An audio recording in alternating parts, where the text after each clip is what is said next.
நீளத்தை காணல். பிடிச்சிக்கு காவிய பொடி.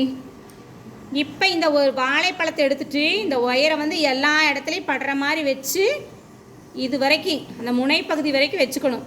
இது வரைக்கும் வருது. ஓகேவா? இப்போ நான் என்ன பண்ணுறேன், ஸ்கேல் எடுத்து 0லிருந்து அளவு நேராக வச்சு கம்பியுடைய எல்லா பகுதியும் என்ன பண்ணணும், ஸ்கேலில் படணும்.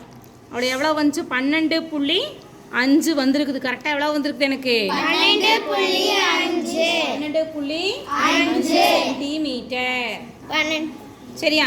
ஆனால் அதே வந்து இப்போ இந்த ஸ்கேலை வச்சு இப்படி பார்க்க முடியுமா? வளைஞ்சிருக்கிறத பார்க்க முடியாது. அதனால தான் நம்ம என்ன பண்ணுறோம், வாழைப்பழத்தில் முனைப்பகுதி காம்பு பகுதியிலிருந்து கரெக்டாக இப்படி வச்சு இந்த கம்பியை வந்து இப்படி எடுத்துக்கணும். அளவு எடுத்துட்டு இதோட என்ன பண்ணிக்கணும், வச்சுக்கணும். வச்சுட்டு இங்கே என்ன பண்ணணும், 0லிருந்து கரெக்டாக வைக்கணும். எல்லா பகுதியும் படணும்.